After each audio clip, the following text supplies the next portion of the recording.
क्या आप जानते हैं हमारी बॉडी में बनने वाले टॉक्सिन्स और जो मेटाबॉलिक वेस्ट होता है वो किस सिस्टम के थ्रू और किन पार्ट से होके बॉडी से पास आउट होता है।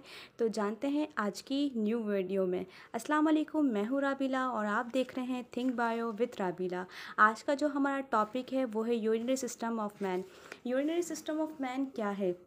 बेसिकली ये वो सिस्टम है हमारे जिस्म का जो हमारे ब्लड को फिल्ट्रेट करता है।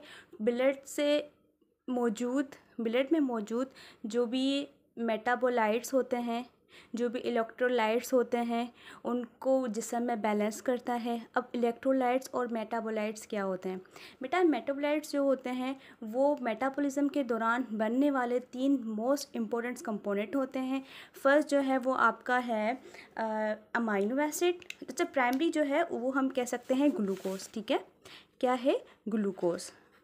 और दूसरा जो है वो है अमाइनो एसिड और तीसरा जो है वो है आपका न्यूक्लियोटाइड। ठीक है, ये जो 3 कंपोनेंट्स हैं वो उनको हम कहते हैं मेटाबोलाइट्स। और बकाया इलेक्ट्रोलाइट्स क्या है? इलेक्ट्रोलाइट्स जो हैं वो कैल्शियम है, बॉडी में मौजूद क्लोरीन है, मैग्नीशियम है, पोटेशियम है, बाइकार्बोनेट है, फॉस्फेट है, उनको हम क्या कहते हैं? इलेक्ट्रोलाइट्स कहते हैं। और ओवरऑल बॉडी के यूनिटरी सिस्टम ऑफ मैन है, ये बॉडी के पीएच को मेंटेन करता है, एसिड और बेस को बैलेंस करता है। और अब ये इलेक्ट्रोलाइट्स या ये जो यूरिनरी सिस्टम ऑफ मैन इतना इम्पोर्टेंट क्या है, इसकी इम्पोर्टेंस क्या है? देखिए, ये हमारे जिस्म में मौजूद इलेक्ट्रोलाइट्स को, मेटाबोलाइट्स को, पीएच को, एसिड बेस को बैलेंस करता है, उसमें होमियोस्टेसिस में अहम किरदार अदा करता है।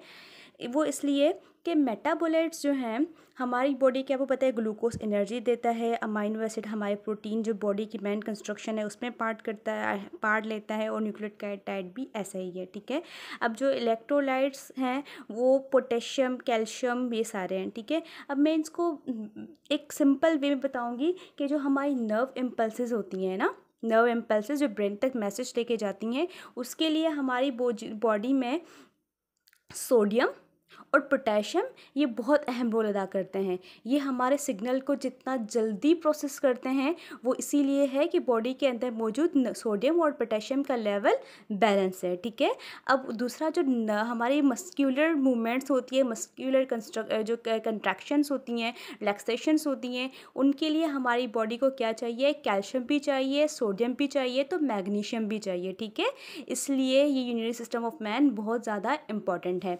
ये जो कंसिस्ट होता है जिन कंपोनेंट पे, वो मेन मेजर जो है वो 4 हैं। एक है पेयर ऑफ किडनी। पेयर का मतलब है जो बंडल में हो, 2 किडनीज हैं। पेयर ऑफ यूटेरस, 2 यूरेटर्स हैं, मतलब 2 ट्यूब हैं। ए ब्लैडर समझो स्टोरेज पाउच है। ठीक है, और यूरेथ्रा एक ओपनिंग है, स्फेक्टर जिसमें लगा होता है वॉल्व की तरह, जो बॉडी से जो यूरिन होता है उसको पास आउट करने के लिए एक वॉल्व होता है जो वॉलंटरी कंट्रोल में होता है। ठीक है, अब ये जो है हमारी किडनी है, ये वाली। ठीक है, अब किडनी की शेप कुछ इस तरीके से बीन लाइक शेप होती है। ठीक है, किडनी बीन्स जिस तरीके से होते हैं ना, इस तरीके की शेप होती है। ठीक है, इसकी स्ट्रक्चर हम बाद में पढ़ेंगे, लेकिन अभी हम सिर्फ कंपोनेंट्स पढ़ने हैं। ठीक है, यहाँ से जो है इसके सेंटर से एक ट्यूब निकलता है। ट्यूब का जो अपर पार्ट होता है वो थोड़ा एक्सपेंडेड होता है, जिसको हम कहते हैं पेल्विक। ठीक है, जिसे हम कहते हैं पेल्विस। ठीक है, और वो जब नेरो और डाउनवर्ड होते जाता है तो हम उसे कहते हैं यूरेटर।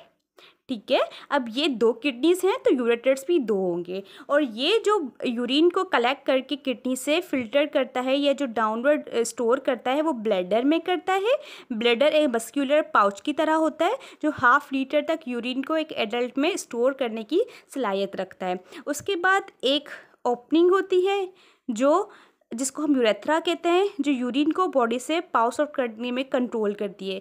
बेटा, ये जो है मस्क्यूलर बेक 2 मसल्स की लेयर से बना होता है, एक इंटरनल और एक एक्सटर्नल। जो इंटरनल होती है वो इनवॉलंटरी ऑफ कंट्रोल होता है। इनवॉलंटरी क्यों?